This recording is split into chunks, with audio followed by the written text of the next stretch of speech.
When that fated night came to an end, the vast, bright blue sky of morning greeted me. I looked up at that sky, standing in a manner that still reeked of blood. And Morgana filled my thoughts. If she were here now, what would she say to me? Haha, dumb bitch. Congratulations? It was unlikely I let out a little laugh. She will undoubtedly criticize me for seizing power through such violent means. Her lips will twist into a scowl, and she will damn me to hell for the thousandth time. She will tell me what I had done was extremely foolish. But perhaps she will also express some concern about my injuries.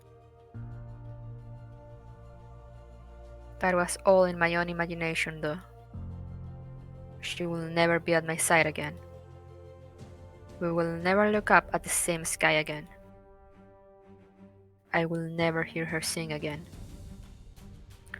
My old life was gone, a relic of the past. It will never be the same again. Not without the girl I loved being a part of it. Roast a couple.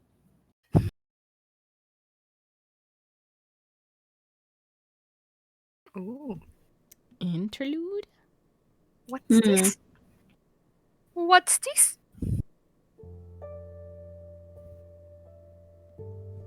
Recollections of an Outlaw. Uh-oh. You're in the mood for something juicy, you say? Hate to break it to you, chum, but I ain't made of dough. I'd like a nice slab of meat as much as the next bloke, but I'm barely making do as is. We all are, in case you hadn't noticed. What? You're not hungry? You just want a juicy story to go with your drink. Why didn't you just say that to begin with? Give me a sec. I think I got one you'll like. Few months back, me and a bunch of other blokes went out on a raid, this puny little village. They didn't do much trade, just living off what they could grow, so no one figured we'd make out with much. Grab a little glove, blow some of the girls, that was the best anyone was hoping for. Business as usual. We killed the guys, had some fun with the girls, then killed them too. Nothing too interesting, nothing really exciting up to that point. But that changed when I busted into this one house. There's a man, a woman, and a little girl, maybe 5 years old. No siblings, just a girl. Real small family for a village like that. Dad comes at me to protect the girl, then Ma tries to block me away. No surprise here, I killed them both. Couple of unarmed farmers, easy as snapping a baby's neck. That left the kid. Wasn't like she could do nothing, so I didn't have to kill her. But you know how stupid things get, crying like it's the end of the bloody world. So I'll figure I'll run her through before she starts howling on me, right? But get this. The kid smiled at me and said, "Where are you from, mister?" Ceren, I guess. Couldn't believe my ears. Girl, your parents were just killed. By me. And I'm coming to kill you next. How the hell are you smiling, and how the hell are those the first words out of your tiny little mouth? Creeped me out, truth be told. So much so I lost all interest in killing her. So I dug around for anything worth taking and then went on my way. But this damn kid, I tried to leave, and guess what? She fucking follows me. Doesn't want revenge or nothing, just smiling like a fool. I'm a patient bloke, but this was beyond the pale. I yelled at the stupid thing, "Why the hell are you following me? Piss off!" And she gives me this confused look and says, "I'm bored. Everyone else stopped moving, so I have nothing else to do. But you're still moving, mister." Me damn head was spinning. She was maybe 5, yeah? I could understand her being a little stupid, but she should have known right from wrong enough to be scared of me. You'd have to be out of your mind to come trotting after the bastard that just offed your parents. And I'm pretty sure that's exactly what her problem was. She wasn't right in the head. I tried to get her to piss off, but she wasn't hearing it. The other guys started talking. Maybe we could just neck her, right? Then one guy says with a big smile, we take bets on what it'd take to make the kitty cry. So we did just that. We started placing bets. Give her a good yell and she'll cry. Knock her around some, that'll do it. I say yank out a tooth or two. Rip off her nails one by one. And finally, plow her till she breaks.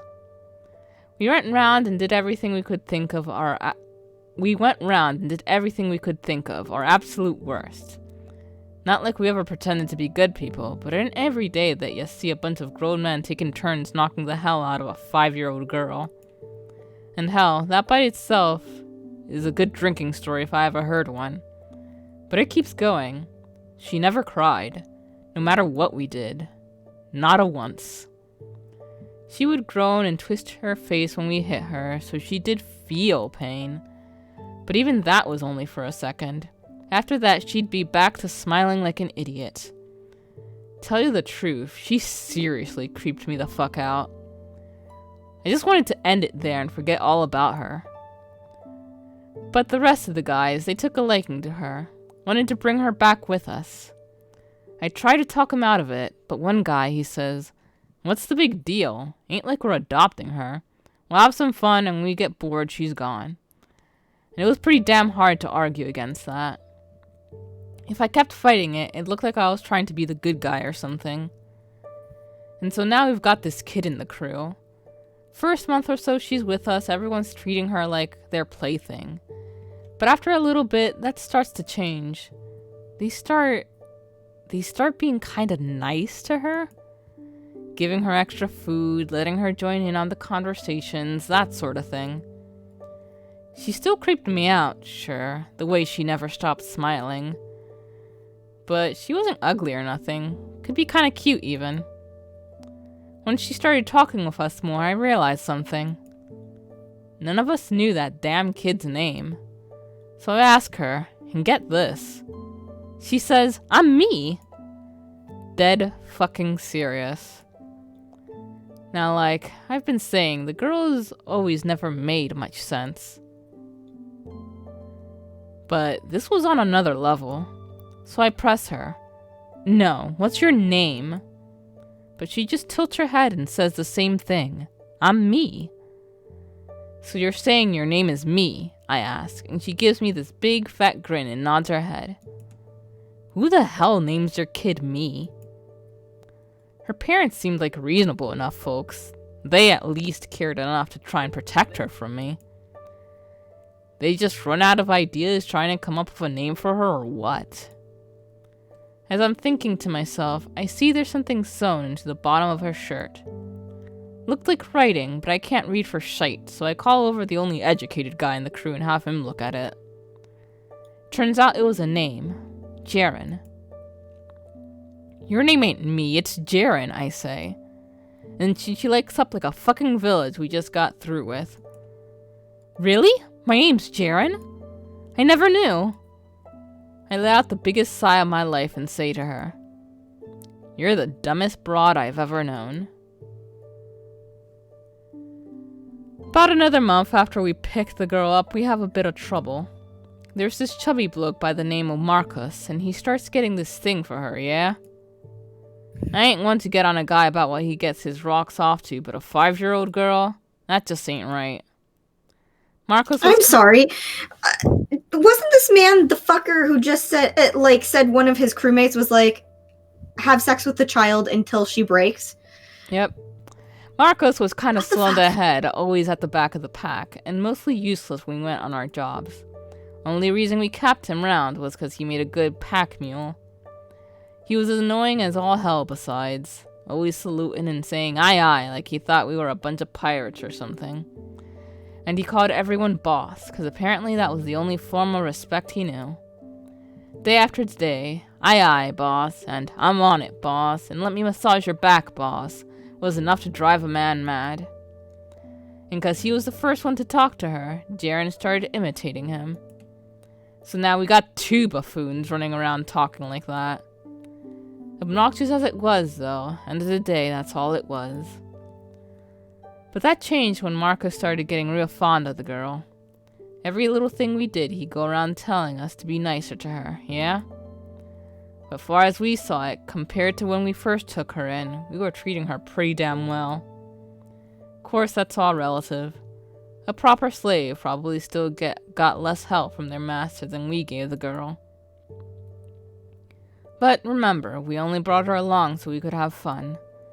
Never intended to make her part of the crew. But Marcus wasn't having any of it. Son of a bitch actually snapped at us. You'll pay if you don't stop right now, boss. Idiot wanted a fight, so we gave him a fight. The whole lot of us beat the ever-living hell out of him, stomped his face in so bad you couldn't even recognize the poor bastard anymore. But that wasn't enough for him. His face a big bloody mess, Marcus said, "I won't let you lay another finger on Ceren, boss." Tell you the truth, I didn't think he had the sack. Then Ceren comes trotting in, seems like she heard the ruckus and wanted to see what was up. Marco's eyes went wide and he yelled, "Stay back!" But the girl just stood there, same old stupid smile on her face. Seeing her come in, one of the other guys smirks, plops his arse down on Marcus' back, and holds a knife against his neck and says, "Hey Ceren, you like Marcus?" And with a big grin she answers, "Aye, boss." Through the swollen, bruised-up mess his face was, you could barely make out Marcus smiling. Next, the guy on his back says, "Then would it make you sad if we roughed him up a bit more?" "What do you mean, rough him up?" "Cut off his fingers, scoop out his eyes, you know, have a little fun." "Fun is fun. Why would that make me sad?" You hear that? I ain't making this up. The girl's still standing there smiling, and Marcus, he goes pale as a ghost. And he did it. He cut off his fingers, Ceren's still smiling. He gouged out his eyes, still smiling. And finally, he slit Marcus's throat. Even as the blood splaying right into her face, she never once stopped smiling. Just before he kicked off, Marcus looks like he was thrown into the deepest, darkest pit of despair. I've seen the hope drain from God knows how many men's eyes, but that was on a whole nother level. As you can imagine, I wasn't the only one Ceren creeped out anymore. Everyone felt the same way. She was so messed up, we all thought we might start turning into her if we kept her around any longer. So next city we land in, we sell Ceren off. And we all lived happily ever after, minus one twisted little girl. What do you think? Juicy enough for you. You feel sick? Sorry about that, chum. I thought you had a stronger stomach. I do wonder what Ceren's up to these days. She's still smiling like an idiot, or...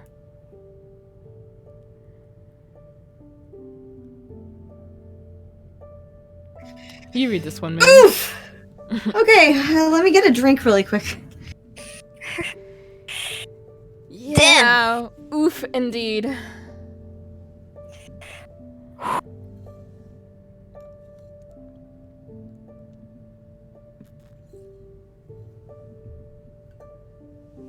These are getting real rough. I think I want to have a fucking word with novectacle.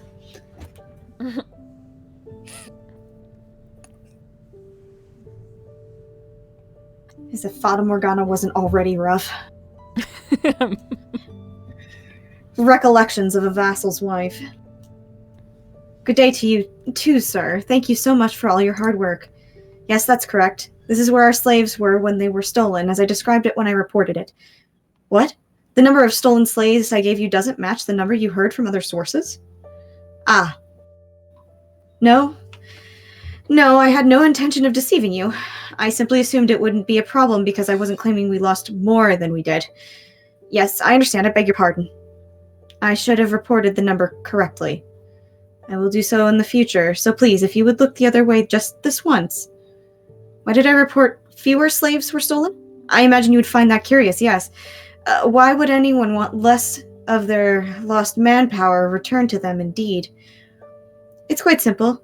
I did not think it would be any great loss if she were not to come back. Oh, no, she was a fine worker. And she didn't cause any trouble either. You want to know about the girl? I doubt it will be of any help to your investigation, but I don't mind telling you. I warn you, it's not a terribly pleasant story, though. Very well. As you wish, sir. We purchased her when she was about 5 years old, so she's been with us for quite some time. 8, maybe 9 years now? When we bought her, she was still too young to be put to work. She was in good health, though, and always had the sweetest smile on her face, so I had little doubt that she would do as she was told. Slaves tend to be gloomy and depressing, you know? Not that I don't understand, but unlike many, we try not to mistreat our slaves. As long as they do their work, they have nothing to worry about. The best slaves, I think, are the ones who aren't so dreary as to be infectious and make us feel guilty. The girl's name was Ceren, and while she talked rather funny, she was as bright and cheerful as I had hoped. And she was always smiling from ear to ear. For a while, it felt like we had a brand new member of our family. I was so taken with her, I almost considered adopting her instead of keeping her as a slave. And how did I go from wanting to take her in to not caring if she didn't come back? It's rather difficult to explain, to tell you the truth. Yes, that's right. She never caused any trouble. She never stole anything. She never refused to work. She never cried. She never got upset. No matter what happened, she always did her work with a smile on her face. That sounds like the ideal slave? Yes, you would think so. And I have no complaints regarding her work. Neither did my husband, nor our servants. I imagine I'm the only one who would be happy to never see her again. I started thinking the girl peculiar about 2 years after we purchased her. Right around that time, one of our other slaves attempted to run away.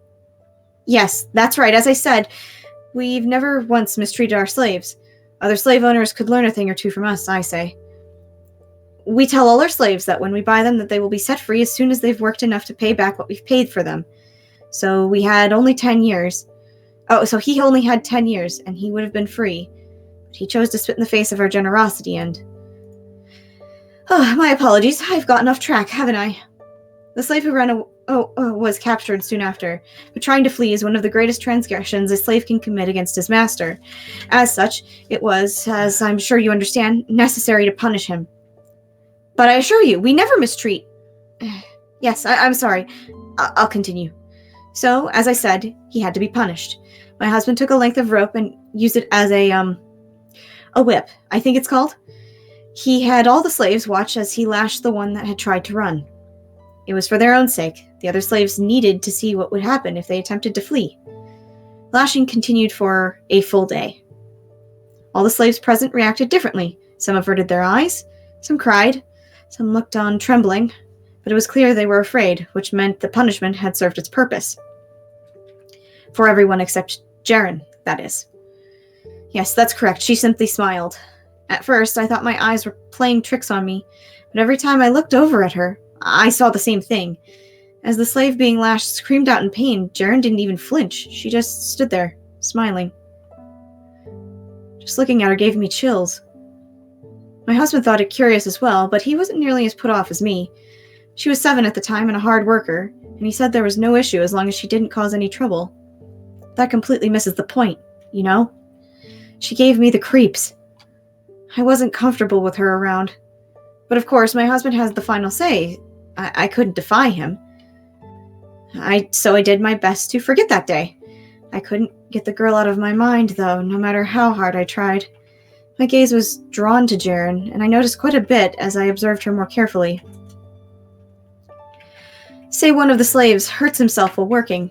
You might expect another slave to ask if he's all right, to help patch up the wound, to volunteer to take on his responsibilities for the day, to show concern and compassion. But Ceren, she would just smile and go on her way, not a word.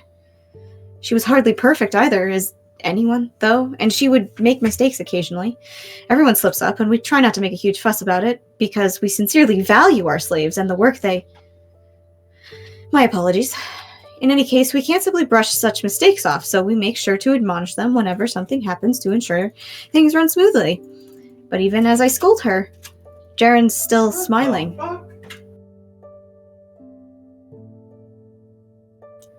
As I'm sure you can imagine, it's hard not to feel as though you're being disrespected. So once I lost my temper, and I smacked her. It was only the once, though I swear I'm not a violent woman. I hate raising my hand to anyone. I was sure that, if nothing else, would make her cry. But still, she smiled, with half her face red and swollen. I was so perplexed, I came straight out and asked her, "Why do you not cry? I just hit you. How can you keep smiling?" And she said, "Why would I cry? I'm not sad about anything." Pressing the issue further, I discovered she had evidently never felt bad for anyone in her life, including herself. Can you imagine how terrible that is? It's not right.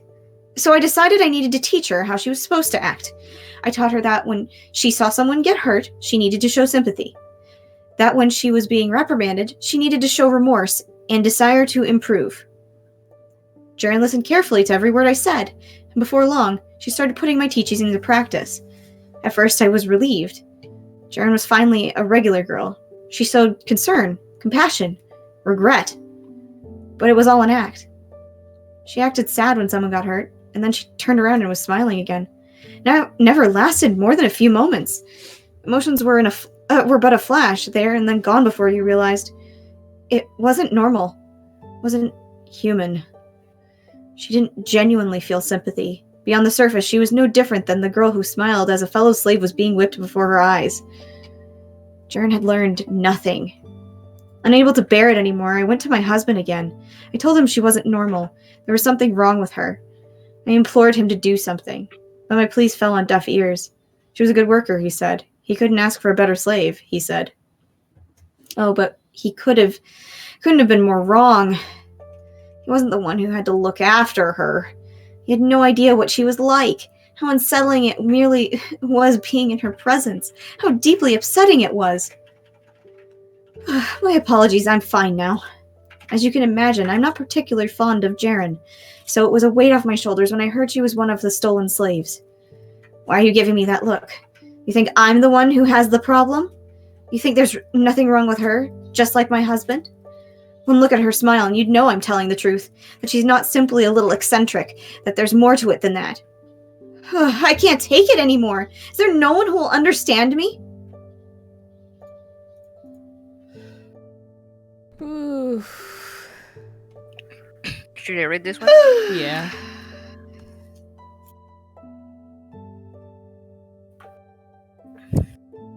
Recollections of a prostitute. Kick back for a bit, why don't you? I'm in the mood to talk. Nah, I'm not gonna charge extra. I don't bill by the hour. Oh, you never thought of me as a talkative girl? I guess that just goes to show how much I've taken to you. No, I'm not trying to butter you up, I swear. I've been thinking a lot these days about the place I last worked at, and it's really been getting me down. I can't think of anyone I want with me at times like this more than you. Did something happen there? I've been waiting for that question. It's a bit of a long story, I hope you don't mind.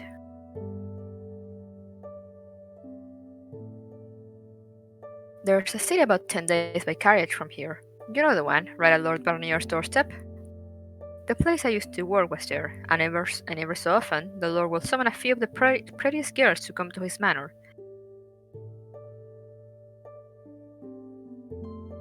I'm hardly the best looking girl around, even out here, so I was never one of the chosen. But honestly, I'm lucky for it. It's not the kind of thing you want to go mentioning in public, but the Lord has some, unsavory hobbies. Every girl who ever came back said, there's no amount of money you can pay me to do that again. Worse, the Lord has a taste for torturing and killing his slaves. Not just if you screw up either. If he's in the mood and he so much as sees you, you could be dead. He's got a dungeon under his manor too, they say, and you can hear wailing coming from down there at all times of the day. The Lord enjoys all different kinds of torture. Flaying, dismemberment, boiling, the water cure. I'm sure he uses others, but I've only heard bits and pieces secondhand. He only ever killed the slaves, though. The girls all came back in one piece. On the outside, at least. Being forced to watch people get brutally murdered did a real number on most of them. Some were so broken by the experience they couldn't work anymore. So the Lord apparently hosts banquets at his manor every so often. But here's the kicker, he only invites nobles that are into the same sort of thing. He's not the only one.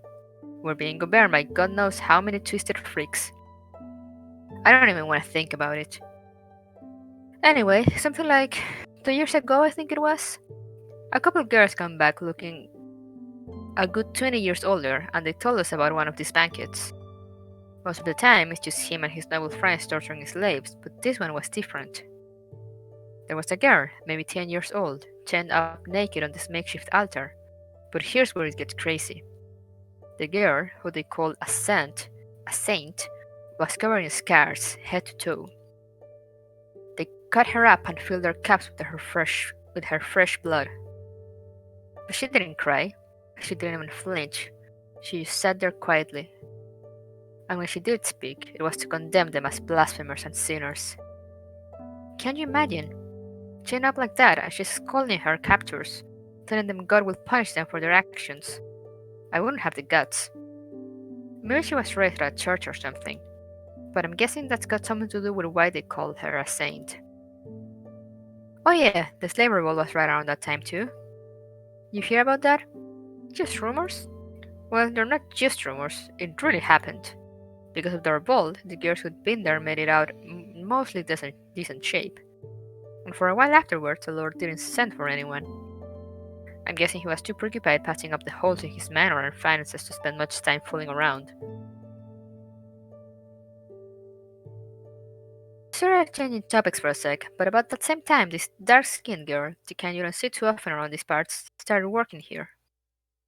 Name was Ceren. She was pretty, always had the widest smile on her face, and real friendly. Seemed like the kind of girl who'd draw in a lot of business. And I was right.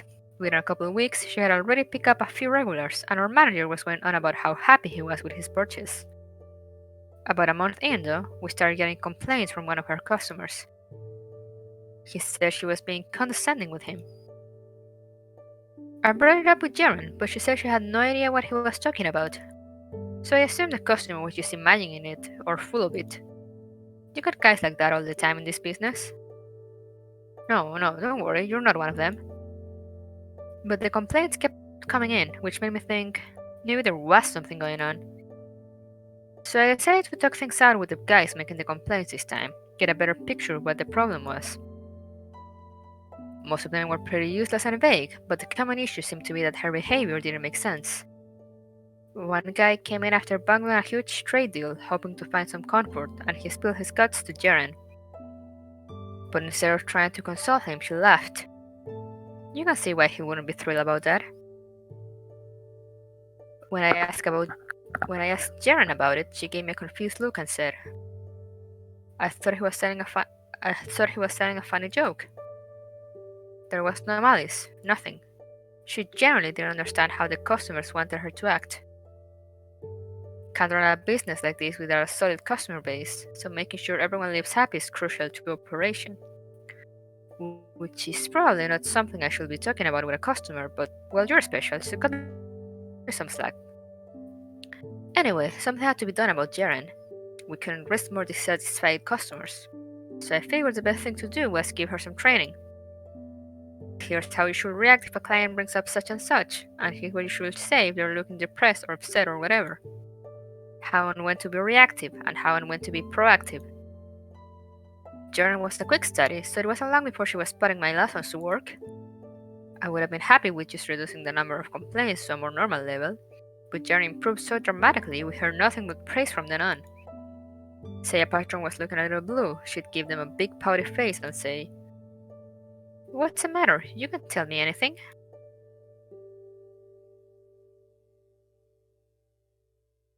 Oh no, that's terrible. I feel awful for you. Is there anything I can do to help? Anything at all? Just this constant stream of comfort, almost to the point of being excessive. She had gone from bright and energetic to sweet and sympathetic as well. On the surface, anyway. Every condolence she offered was completely fake. She was acting, and I knew, because I was the one who had taught her how. There was nothing wrong with that, though. We're not in the business of genuine human interaction, after all. Thinking back on it now, though, I probably should have taught her what the real thing felt like rather than just how to fake it. About a year later, the Lord started sending for girls again. We all knew he was a madman, that was common knowledge, but he paid well and everyone always came back alive. So we reluctantly complied. But we were wrong. He did kill the girls this time. One came back alive, but she was missing an eye and half an arm. She was in no condition to go back to work. Even just going about her daily life would be difficult. We were aghast, but things only were worse from there. The next time the Lord sent for us, we panicked. For one, no amount of money was worth what waited at the Lord's manor. And two, it was impossible to run a business if your employees kept getting killed. So we attempted to turn him away. But his messenger simply said, "The Lord will not take no for an answer." We either complied or were all executed for treason.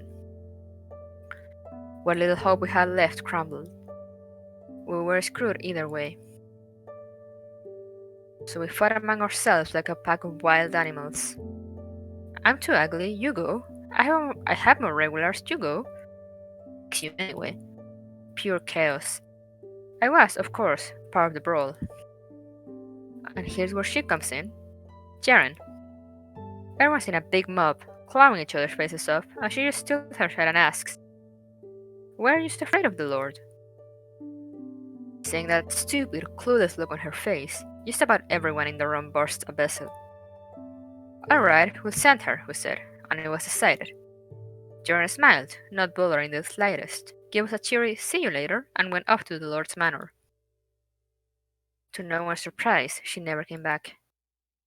We figured she had been killed. A week or so later, the messenger showed up again asking for more girls. By this point, the manager was furious. He demanded to speak with the Lord in person, saying if something wasn't done, the whole brothel would collapse and he'd put his life on the line to prevent that. Seeing him so resolute, I felt a newfound respect for him. I also thought he was a complete idiot, but I still respected him. After all, there was no way the Lord would be open to negotiation. That much was obvious from everything he'd done. The manager and a few assistants set off for the Lord's manor, and about 2 weeks later he returned. Or his head did. His assistants managed to avoid death, so they were able to tell us what had happened. No one was exactly thrilled to hear more twisted tales about the Lord. But we listened anyway, and no one could have imagined what they told us. Ceren was there, with the Lord, alive and well. Not only had she not been killed, he had apparently taken quite a liking to her. The manager was surprised to see her too, but he figured it was as good a chance as he would ever get. If Ceren will speak up in his favor, the Lord might actually listen to her. So emboldened, the manager pled with the Lord, begging him not to harm the girls, that we wouldn't be able to send anyone else otherwise. And for attempting to oppose him, the Lord ordered the manager be executed. The manager, however, entreated Ceren for help. "If you have a heart, Ceren, please tell the Lord not to take my life. I have people who need me." Without hesitation, Ceren nodded, saying, "You think you could maybe let him live? That seems a bit, I don't know, disrespectful for a whore to speak to the Lord like that," but he didn't get upset with her or anything. He really had taken a liking to her, apparently. The Lord nodded and said, "I'll offer you a choice then. Ceren, you may have whichever one of the following you prefer. Either I spare this man's life, or you can have my full attention for the rest of the day." The manager and his assistants were all baffled. How was that even a decision? How was a man's life, a man who had employed her for more than a year, no less, comparable to a little attention? But they were even more baffled by John's reaction. She thought about it for a second, and then blushing, she said, I want your attention. Everyone's just dropped. The manager about burst into tears. He begged her to reconsider, to have pity. He asked what he had ever done to wrong her. You never did me wrong, she said. Then why won't you have him spare me? I just want his attention more. And you're willing to let me die for that? What's so scary about dying, anyway? Not only did she not comprehend sorrow, she seemed to be devoid of anything resembling fear as well. Which explained why she had so much trouble sympathizing with people's suffering, why she was always smiling, no matter how bad things got. Without our manager, the brothel went to hell. His son took over, but he didn't give a damn about any of the girls. All he cared about was if he had enough booze to keep himself perpetually smashed. So, figuring I had a better chance elsewhere, I left everything behind and ran, leaving my future in fate's hands. Fate was kind to me, and I managed to make it here. They come to me in my dreams sometimes, though. I still see the face of the poor girls who sent off to the gallows.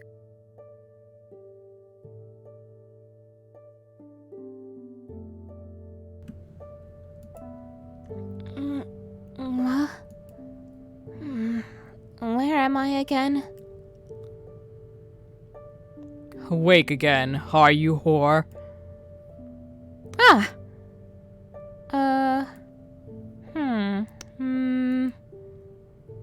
Who are you, sir? It would seem your memories have not fully recovered. Allow me to remind you how you got here, then. Ah, no, wait! It's right on the tip of my brain. Let's see, I was at the brothel, then I was invited to the Lord's place. I got brought to a big city. Then I was taken to the Lord's castle. The Lord called me into his room, and then he strangled me! Indeed. Your memory has returned without problem. I'm super duper good at remembering things. Wait. Why did you strangle me? To test my theory. Your theory? Of what? That you're mad. Mad? About what? Not that kind of mad. First of all, I never bring just one whore to my quarters. I brought you here because you piqued my personal curiosity. You mean you're having orgies in here every day? Wowzer, you got some serious stamina. Not being alone with one person reduces the chances of an assassination attempt. Ah, that makes sense. It's pretty tough being the Lord, huh? So, what are you so curious about little old me for? The other day, you and a handful of other whores attended the torturing of a slave, if you recall. I made you all watch as he died. But you didn't seem affected in the slightest. Ah! Crap. I'm so sorry. For what? I wasn't sad enough, was I? The nice farm lady and the girl at the brothel taught me how to be sad and how to be angry. But if I'm not careful, I forget. I'm sorry for not being sad like I was supposed to. As I said, you piqued my interest. Had you sobbed and screamed like any other whore, we wouldn't be having this conversation. What? So, me not being sad wasn't bad? That it wasn't. Huh. No one's ever said that to me before. Oh my dear God. Well, that explains it. And that makes it all the more painful. Lays here and wallows in absolute misery. Like, I didn't think they could make me feel worse for a character than Morgana and Michelle, but dear God. Yeah, Ceren is just like, you heap all of the trauma into one person and then lock it up in a little box. A little confused box. I always thought you unusual, but I couldn't be certain about what you were without getting more personal. Which is why I brought you here, to test that theory. You don't fear death, do you, whore? It's not just death. I've never felt sad or scared about anything ever. I don't even know sad or scared were things people felt at all until someone told me. But now I know all about them and how you're supposed to act when you feel them. I just don't know what they actually are. Truly fascinating. Tell me more. Huh? What do you want to know? Let's see. Tell me your whole life story. Tell me everything as far back as you can remember. Wow! No one's ever been this interested in me. This is super nice. Alrighty then, I'll tell you everything. Don't hesitate to conk out if you get bored. That man is deeply weirded out right now. And ta-da, here I am. What do you think? As boring as I thought it'd be? Hardly. That was easily the most engrossing childhood story I have ever heard. Woohoo! Smiling as your parents are killed before your eyes. I'm hardly one to talk, but you're one thoroughly heartless girl. I still wish I could do that over. I really loved my mom and dad, and the nice farm lady taught me you're supposed to be sad when people you love die. Pfft, that's why you want a do-over? Huh? You're incapable of experiencing sorrow, no? Feigning it for the occasion won't change the fact you don't actually feel sad about losing them. I guess you're right. I can pretend, but I still don't know what it feels like. I don't understand why people are so afraid of death to begin with. I mean, pain isn't fun, I get that much. But if you don't let it bother you, it's not that big a deal. His fucking face! He's like, what the fuck am I talking? What am I talking to right now? What? Plus, once you die, you get to go to heaven. So I don't get what there is to be so afraid of. Not everyone goes to heaven. Oh, that's right. But still, I'm sure there are plenty of fun things to do in hell. Fascinating. You truly are twisted to your very soul. No, I think you're misinterpreting the situation. Yep. Oh, but I do sometimes feel disappointed. Do tell. Like, I sometimes wish I could eat my mom's supper again. And I feel left out when everyone's talking about how weird I am. Maybe sad is just like an even stronger version of that? I get the impression your entire experience of negative emotions is fundamentally distorted, so I don't know if you can say that.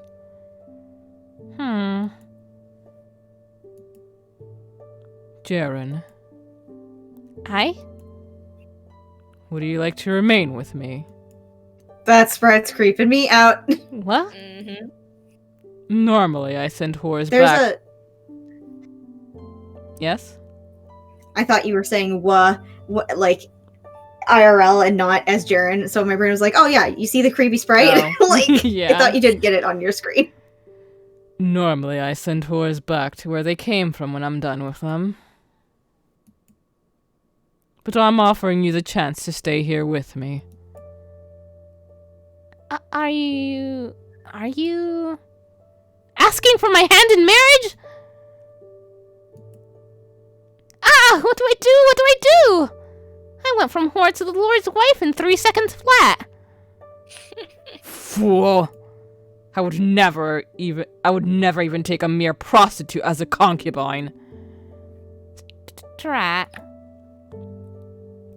I am, however, fond of you, so I am offering you a place in my home. So you're saying you actually want me around? Even knowing what kind of person I really am? You could say that, yes. Wow, no one's ever actually wanted me before. Puts my head in my hands and fucking cries. As promised, Ceren, you have my full attention for the rest of the day.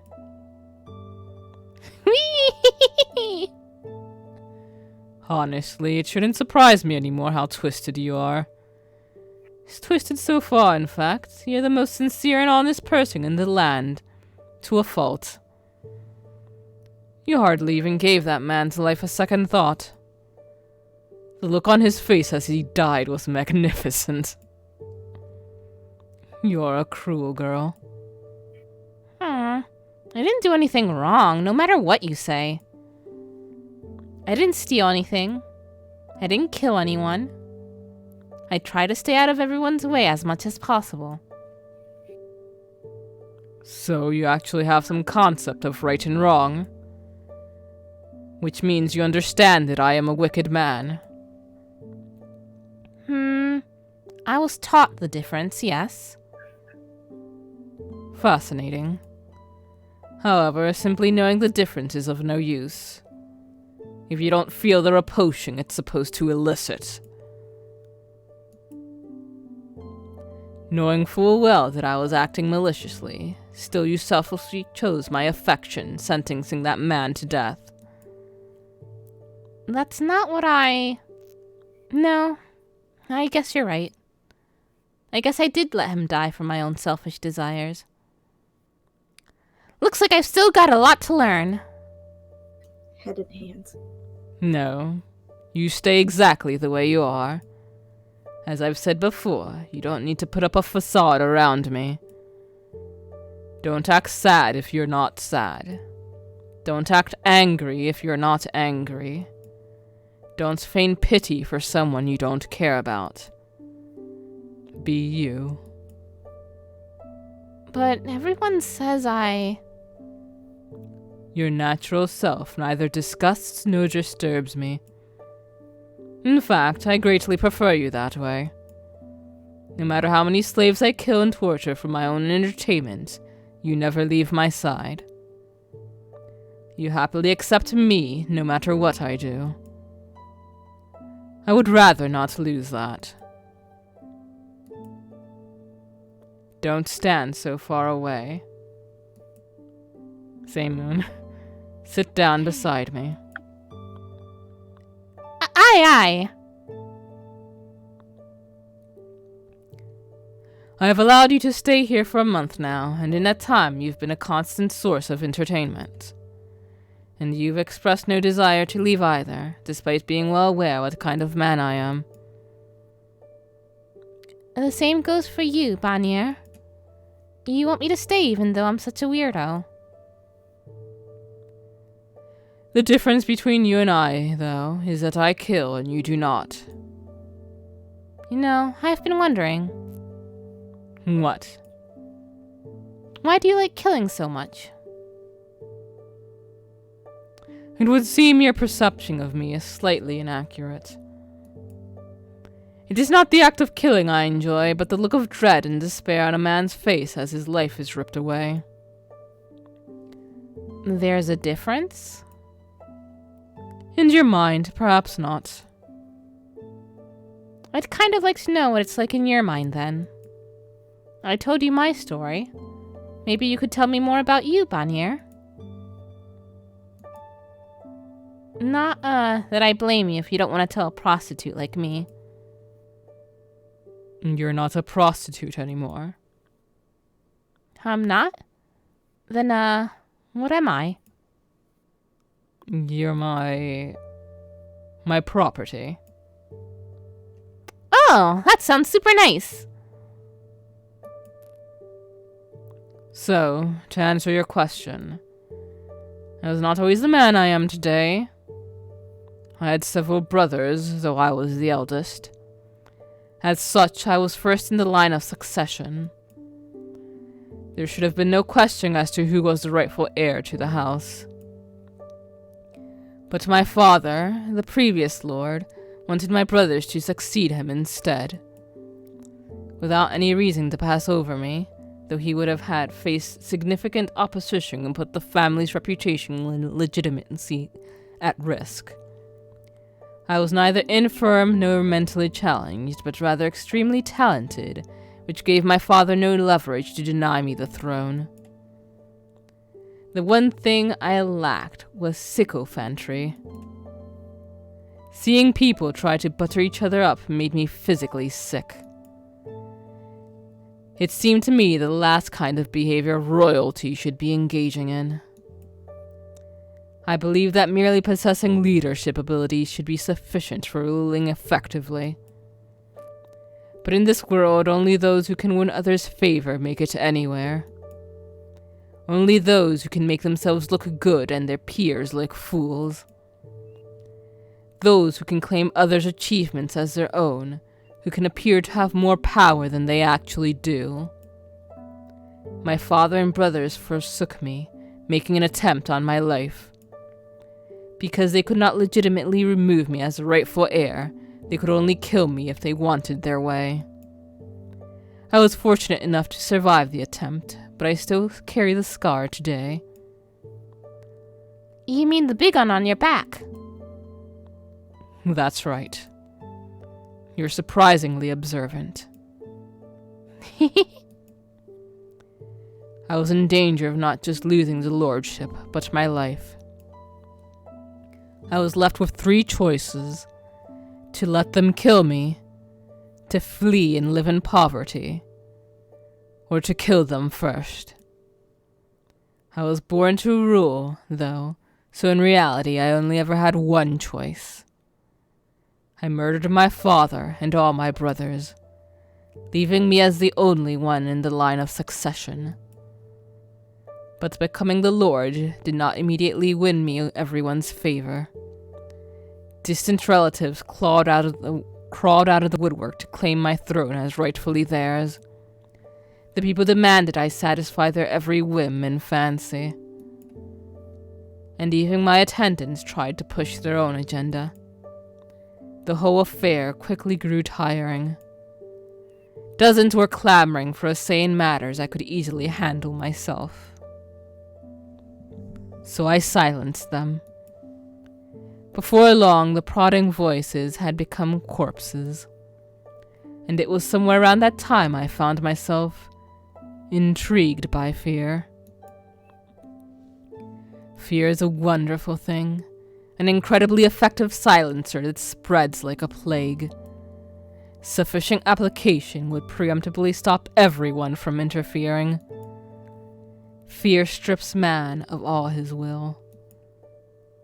When it became apparent to me that no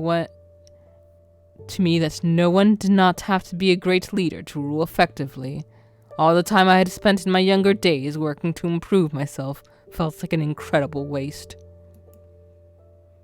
Fear became the centerpiece of my rule, and as I continued to employ it, I began to derive great pleasure from the despair it instilled in others. Men trembled at the sight of me. They bowed their heads and abandoned their dignity. They begged me to spare their lives. And what an exquisite sight it was, every single time. Enrapturing. You were born into your madness, Ceren, but I was molded into mine. Huh. That's neat. But, Lord Bonnier, wouldn't that make me a bad match for you? I'm not scared of you at all. Man is a curious beast, you see. Once everyone feared me, I then came to seek those who did not. You sure are hard to please. You make it sound like I'm merely a picky child. Though I suppose there's little difference in your eyes. There were a number of others among the nobles who had, like me, strayed from the path. Hardly a surprise given what life as a noble is like. So I started throwing banquets inviting those who would be interested. These parties were to serve two purposes. The first, obviously, being for my own amusement. The second, to find those with similar tastes and bring them to my circle. I found little success with the latter, however, despite my rather zealous attempts at recruitment, so I no longer waste the effort. You weren't able to make any friends then? No, I was not. The other nobles had no interest in getting their own hands dirty. They only wanted to watch, getting their titillation from a safe distance. Not a single one shared the same madness as me. Ceren? I? You are far better than any of them. My head fucking hurts, dude. What? Thanks? What are you squirming about? I thought nothing bothered you. I am capable of getting flustered, thank you. There's something deeply wrong with you. You're the one who decided to throw the curveball, Lord Barnier. Enough with the formalities already. You're not a whore anymore. You're allowed to use my name. Huh? That is your name, though. You don't know your own lord's full name, do you, Ceren? What? Answer the question, girl. I'm sorry. Allow me to help. I will only say this once, so don't forget it. Go, Kime. My name is Jean-François Barnier, firstborn son and rightful heir of the Barnier family. Thank you. Got it. Memorized. That's a really long name, though. I think I'll call you Franny. That rolls off the tongue nicer. Franny! Head in hands. I love you, Ceren, but what the fuck? I assume I can take that cryptic chuckle as an okay? Only if you wish to be hanged. Call me Francois. I think. Ceren. Get up, Ceren. What? I swear you spend every moment you're not otherwise occupied sleeping. I love sleeping. I said get up, you feeble-minded Nimrod! Ow! You didn't have to hit me. Yeesh. There are nicer ways to wake up a girl, you know. Be grateful I only hit you hard enough to wake you. I swear the church may have to redefine sloth if they ever meet you. This bed's so comfy, though. You do realize the blood of dozens of women has seeped into every fiber.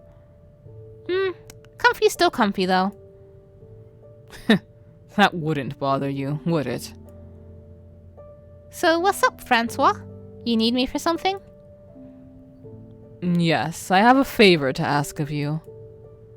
What? A favor? Of me? What is it? I'll do anything. Without even hearing what it is. It doesn't matter what it is. You say the word and I'll do it, Francois. What if I asked you to take your own life right here? Just give me the knife. I should honestly be more used to this by now. Why wouldn't I do anything for you, Francois? I love you. No one's ever cared for me like you before. No one's ever wanted me as much as you. You're happy with me as I am, despite me missing all the most important pieces. Again, I really shouldn't be so surprised. I gotta pause you for just a second. This face here looks like Yakopo, and it's no wonder they were like, hey, let's pretend Yakopo is this dude's kid. Fear not, though. I won't be asking you to die today. Today. How much harder is it gonna be then? I hope you don't want me to kill anyone. It wouldn't be my first time. It would be my first time, and I'm not sure I could pull it off properly. You're at the bottom of my list of prospective assassins. I doubt you could successfully smother a baby. Although, you probably could cause a great deal of death, I imagine.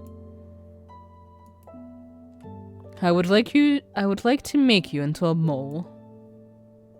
So you want me to dig holes? In a sense. There's been a world of unrest building in this city of late.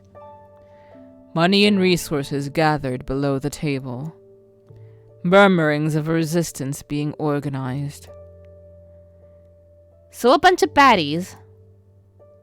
Precisely. I want you to go into the city and try and find as many baddies as you can, then report back to me. Can you do that? Hi, I can try. Excellent. A whorehouse would be the best place for you to start gathering information, I think. All I need you to do is deliver reports. Anything more involved will probably cause that empty head of yours to burst. Aye, aye. I just realized if I go into the city, I won't be able to see you as often, Francois. Does that displease you? A whole lot. Oh, I bet this is what being sad feels like. In your twisted mind, perhaps so. How about this? I will have a servant act as a regular client of yours. He will pretend to be a well-off merchant. At regular intervals, he will patronize the brothel, requesting your services and bringing you back to his residence. He'll pay you well enough that they won't mind if you're gone for a few days, during which time you can come back to the manor and see me. How does that sound? Whee! I love it! Next, we need to discuss how you present yourself. Although you're free to be yourself in my presence, you will need to put on a suitable act down in the city. Oh yeah, I forgot about that. Ugh, now I'm getting butterflies. You spent years doing precisely that before you came here. But I didn't have you counting on me to do a good job of it back then, Francois. Allow me to offer you a piece of advice, then. Huh? I'm all ears. Freely tell others about the misfortunes of your upbringing. I don't think I had a bad childhood, though. You may not, but others will. Your parents murdered as you watched, taken captive by the men who did it. Tell people your story, but don't act overly dejected. Huh? Why not? Won't people think there's something wrong with me if I'm not sad? People will think it's more unusual if you get too dramatic, because it's so far out of line with your regular disposition. Good acting is subtle, not overdone. Oh. People will feel great pity for you when they hear of your past. And then they will see your exuberance as a sign you fought and found the strength of will to move past your ill fortune. They will be impressed, taken with you. So you needn't exaggerate your performance. Just give it a little bit of flavor. As long as you don't tell anyone those emotions are beyond your grasp, no one will have any reason to suspect otherwise. Huh. Neato. I'm feeling a lot better about this now. I expect you won't disappoint me. Aye aye, boss. So, hey, Francois, What is it? what would you do if, hypothetically speaking, when I go down into the city, I learn what sadness and fear feel like? I would kill you because I would no longer have any interest in you. Awesome! I'm just glad you didn't say you'd kick me out. Every girl dreams of being killed by the man she loves. No. No, they do not.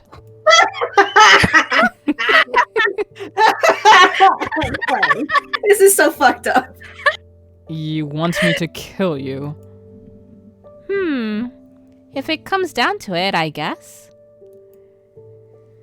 Though, really, I'd rather be with you forever. No, they do not. Into the room! Ceren, now! Ow, you're gonna yank my arm off! I wouldn't have to if you would move. Ugh. Listen very carefully. You stay in this room until everything has blown over. Do not open the door for anyone. But... Is this what I think it is? You're only to leave the room if I tell you it's safe, or the manor goes completely silent. And if someone breaks down the door, tell them you're being held captive by the Lord. My predilections are well known among the people. No one will suspect you're lying. I must go now. Farewell, Ceren. I rather enjoyed our time together. Wait! Don't go! I've got an idea, Francois. We could escape through that window there. Tie the sheets up into a rope and climb down. Then we can go somewhere far away where nobody will find us. I do not have that liberty. Why not? Because I am the lord of this land. I was born to be the lord. I murdered my own family to keep my claim to this title. And I will not abandon it until my final breath.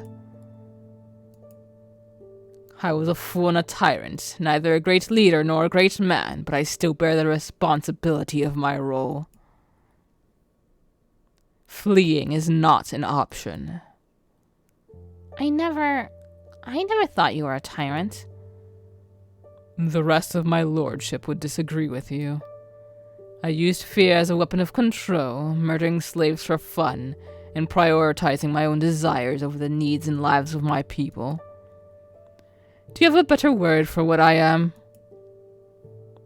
Whereas you grasp the difference between good and evil, but lack the requisite emotions to give those concepts meaning, I knowingly chose to stray from the path of righteousness.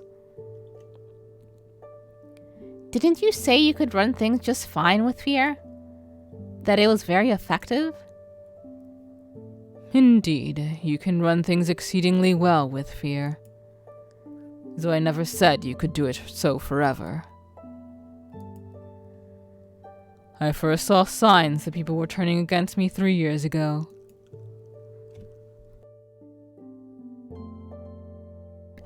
While I did what I could to crush the seeds of revolt before they grew, it would seem I missed a few.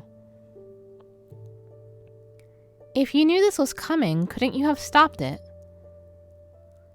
I've traveled so far down the wicked path, it would be nigh impossible for me to find my way back into the light. Which means all I could do is continue on and see what awaited me at the end. I could never play the benevolent ruler, though. Those people were inscrutable to me. They all appear to be either ravenous beasts or feeble-minded swine. Were I able to have any love for my own people, perhaps things could have turned out differently. I can't stay in here and wait, Francois. I want to be with you. You will do as I say, girl. What's gotten into you, Ceren? Death is supposed to be meaningless to you. You do not experience sorrow or over loss. But I... Should I not come back, go on smiling. Do not think I will simply let them walk in and kill me. I have dozens of skilled guards, and I can handle the sword myself as well. Far better than any mere peasant.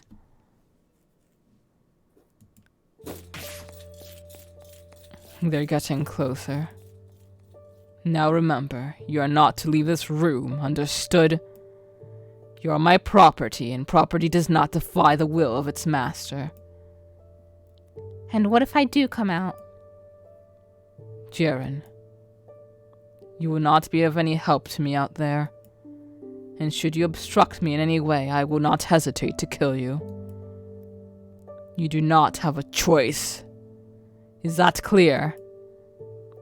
Francois. What? Time is running short. I love you.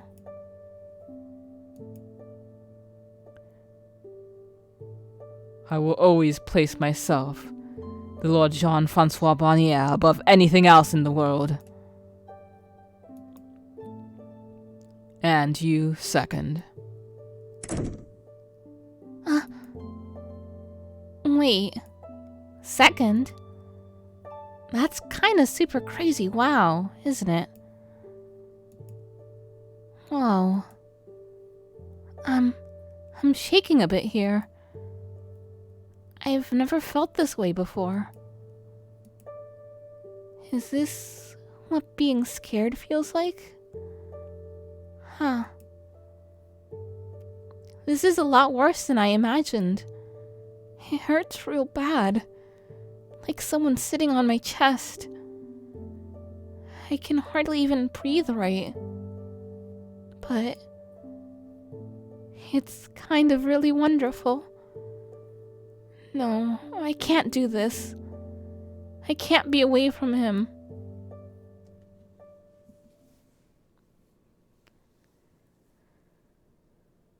I gotta say though, they write these kind of fucked up relationships really well.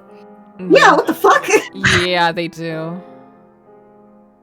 Wherefore should he That was deeply say- upsetting. Oh, well, let this play out. People can read it. It's going by too quickly. But Ugh. yeah. Yeah, no, but that was really fucked up. But like, it was really good. Yeah. They're good at what they do. And they're very good at handling that sort of subject gracefully. I'll give them that. Oh god, Yeah. there's like so much to digest in this, and I was honestly like tearing up at so many points there. I don't think I can articulate all my thoughts right now. I'll have to sit on them. Oh god. Ceren is just an emotional character that I was not expecting to have such a rainbow of emotions about. Yeah! Ugh. And they just had to come in with a killing blow of that little trilogy there. Mm-hmm. You know, that was really good. Cause like, especially I was like, I have no idea how they're going to, like, I didn't expect them to give any explanation for why she loved the Lord. I just thought they were just gonna be like, yeah, it's just convenient for the plot. But not only did they, it actually makes sense. Yeah, no, that's So much sense. wow. And like I feel only pain. and it's crazy with you because you can see how even like someone as fucked up as the Lord's like somewhat care about her a little. Yeah. And it's like God He fuck. literally said he loved her there at the end. As far as that man could love anything, he's like, you're Yeah. second to me in the Like- entire world. And like, I was. What the He gave her what she wanted. He didn't kill her just because he was like, whatever. I just feel like killing. That's what she wanted. Like, damn. And he was trying to save her. That's the fucking weirder thing. Mhm. Yep. He loved her. I hate this. Now I understand why I saw that fucking fan art on Google. Oh boy, I'm afraid. That's what. That's I it's fear. it's the only thing that I could find of Ceren that was fan art, and it was somebody's like Twitter post, and it said, "I thought that they were a good couple," and I was like, "What the fuck is wrong with this person that they fucking drew this?" Because we were already to a point where Now you Ceren see. was kind of sus, and I was like, "What the fuck's wrong with people like that? They would ship these people." Now I fucking understand, and I hate it. Christ, that's awful. Mhm. But The man yeah. strangled her at her introductory fucking thing. Oof. But yeah, we will leave things off right there. Thank you everyone for joining us. Sorry for anyone who was disturbed or upset. It's part and parcel for this game. So, as far as the rest of the week goes, I don't know if you're, Mondays, Tori streams Subnautica at 8 p.m. EST. As usual, Tuesdays, 10:30 p.m. EST. Moon streams. Are you still going on with Chroma Squad? Or Yeah, I am, because despite it having it like being really light on plot, it's pretty fun game mechanically, so I'm enjoying myself. okay, awesome. As always, FataMor on Wednesdays at 8:30 p.m. EST. On Sundays at 6 p.m. EST, Kiadane and I do Battle Block Theater, and then Moon and I switch over to Leifulei's channel at 7 p.m. EST for Hollow Knight. Yeah, and things are starting to calm down on my end a bit. So hopefully I should be back soon to streaming. I'll try to get back to uploading videos at least to YouTube. Try to get some backlog work done. But yeah, probably like I don't know, by the end of the year or like the start of the year. like in a few weeks.